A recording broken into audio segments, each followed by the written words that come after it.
After I left that tournament, I got back. All the middle schools was at my house. All the middle schools, where you gonna go to Pines Middle School? Go to HD Perry, where you gonna go? I chose to go to Pines Middle School so I could start as a 7th grader.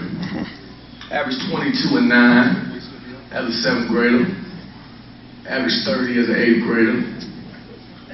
Lost in the finals to a bunch of 8th graders with beards. They was too old, they was 10th graders. But they still couldn't stop me because I had 30. And I wasn't shocked at all. You know why? Because I was the man. Right after 8th grade, at 4 or 5 high schools, coming at the Carroll City, Miami High, Miami Lake, where you gonna go? CY, where you gonna go? Where you gonna go? And I wasn't shocked at all. Why y'all think I wasn't shocked? Because I was the what? I was the man. I went to Carroll City. Was the first freshman in the history of Miami Carroll City senior basketball to play varsity. First freshman ever in the history of the program. As a junior, we went 37-3, finished 8th in the nation, won the state title. As a senior, went 36-2, lost in the state finals. Now I got all the colleges recruit me. They say I'm the 3rd-rated point guard in the South. And I wasn't shocked at all because I was the what? I was the man. Y'all think I'm lying? Had everybody recruit me. Had Wake, had Miami, had this, had that, had Tulane, had Colorado State, had Virginia Tech. Chose to go to Georgia Southern because when they came in to recruit me, they said, CY, we know you got Wake and you got the ACC, but here are the keys to the car. You're going to start as a freshman. We're going to walk in and give you the ball. I said, boy, you got good sense. That's what I've been waiting to hear because I'm the man. Went there, was the freshman of the year in the league, broke all the records. When I left, I had 16 records at Georgia Southern. Was in the Hall of Fame, in 2008. Led Georgia Southern to their last NCAA tournament trip. 26-5, school record in wins. And guess who was the MVP of the conference tournament? Who? Me! Because I was the what? I was the man. Y'all smart over here. Y'all catching on.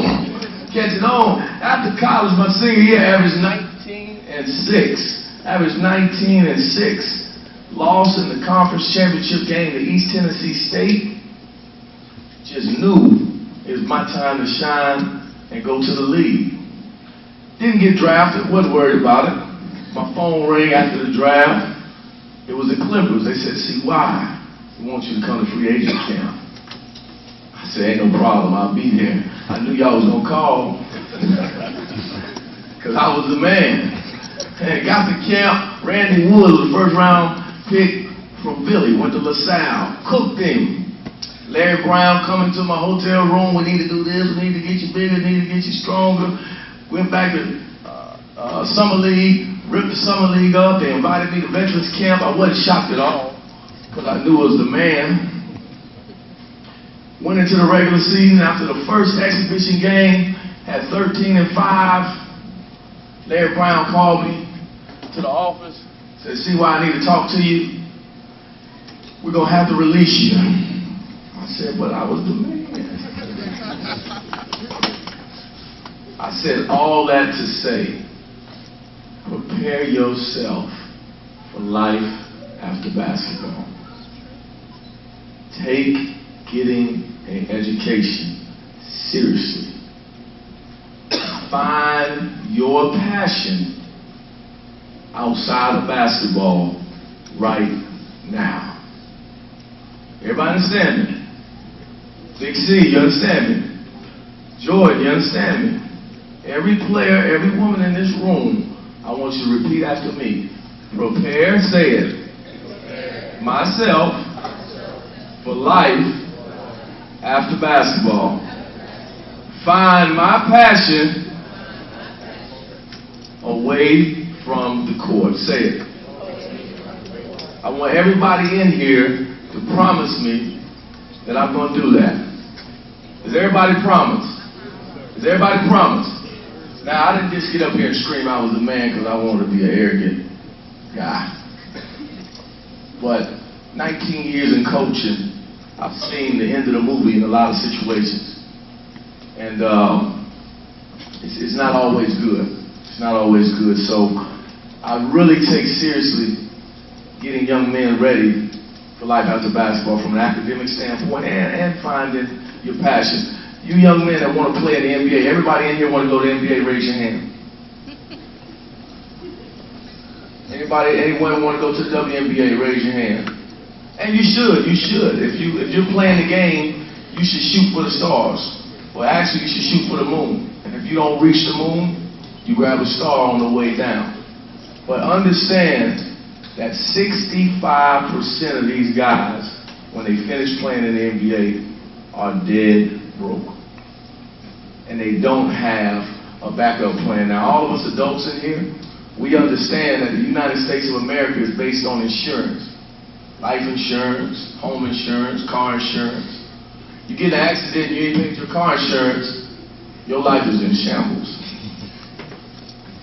And it's the same thing with you student athletes.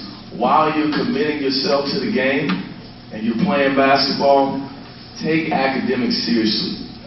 Pay your insurance. Have a backup plan. Because even if you're lucky enough to play 15 years, you're 21 when you graduate, 21 plus 15 is what? Anybody help me? 21 plus 15, what is that? 36? That's a whole lot of life expectancy. Find your passion outside of basketball. You know the funny thing about passion, young kids, sometimes I watch that show Cribs. Anybody ever watch that? You gotta watch that on MTV. Sometimes I'm laying in bed, my kids jumping on me. I watch Cribs, and I see them big old houses, and I have to turn it up, and I see some little dude with floppy hair and some band shoes on. And I said, how did that boy get that house? And the boy is a skateboarder. The boy is making millions of dollars skateboarding. And you know what he did? He patented the shoes, he made him a new board. He's a businessman. He made money out of his what? Passion. Passion. And see, some people laugh at me when they see me coach a game. And I saw some parents in here tonight, they was laughing at me because they saw me coach a game. And I'm going to be honest with you. I love basketball. I love basketball. I'm like Joe Paterno. When they fire me, I'm just going to croak back. It's over. I love it. I love it. When I was growing up, I played basketball all day. All day. Right now as a coach, and see my wife, she tricked me. See, I just told you my wife played what? Professional basketball. Anybody know what my wife and I did on our honeymoon? We won a 2-on-2 tournament in St. Thomas. True story. We went out there, I said, baby, they have a 2-on-2 tournament. There was a bunch of dudes out there like, pick me. I said, I got my wife. Won $250. So now that we're married, I come home and she says, turn that basketball off. I'm tired of watching that. Like, you tricked me. You tricked me. Basketball is my passion. Now, if basketball is your passion, you want to go into coaching, get a degree. Communications, education, whatever you have to do. But make sure right now while you're young, you got one chance at this track. This basketball thing is a beautiful, beautiful thing. I'm from 27th Avenue and 183rd Street in Miami, inner city Miami. And I've seen the entire world because of basketball. LA, Australia, France. After I got cut by the Clippers, I played professionally in France, and then in 1994, I got my first job as administrative assistant at Auburn, and here I am 18 years later as a Division I head coach. I wanted to be an NBA player. I never thought that I would be a coach until after I started evaluating what I wanted to do when I finished playing. So, to all you young people in here, you got your whole lives ahead of you. Let the distractions go. Girls, let the little boys go. Stay focused on the basketball, stay focused on the grades. Young men, let the little girls go. Stay focused on the basketball, stay focused on the grades. You got your whole life to do that. Right now, stay focused. Take this thing as far as you can go, because one day you might come back and you might be the head coach. At Georgia Tech, you might be the athletic director.